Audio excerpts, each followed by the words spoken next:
kakalabas na ng sugalan at siya ay didiskarte. Nakakainis. Didiskarte na lang ulit ako. Ayaw naman dumiskarte. Ayaw naman siya. Bulis na buhay ito. Wala pang pera.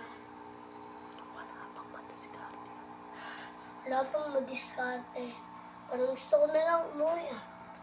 Kailangan ko.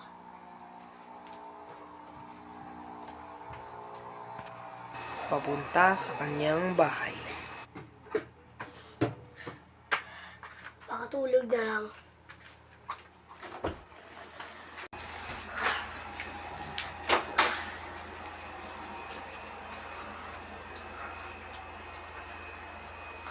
Hindi na lang pinalim.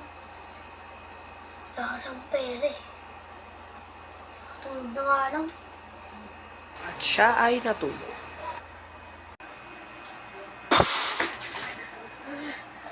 Ano to? Watch nga! Ano?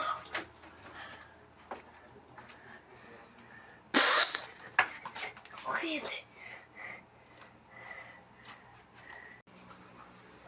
Nakipagtalo sa isang lalaki na may-ari ng generator. Ano ito?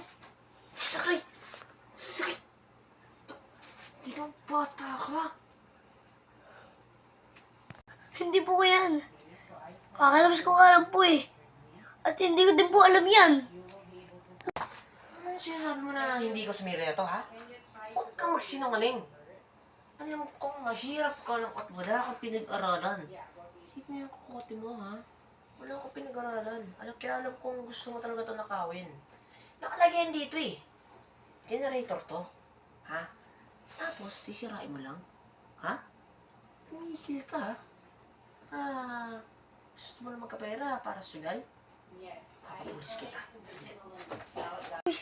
Hindi na talaga ako yun eh. Bakit pa siya nagpapulis?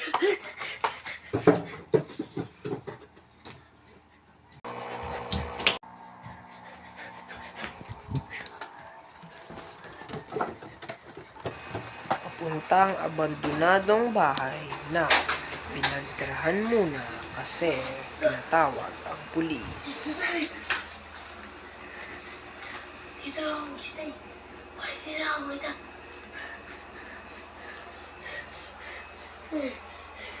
Bakit ba kasi nagpapulis? At ito lamang po ang part 2 ngayong gabi. Kakalabas ko lang. Bye! See you kids sa part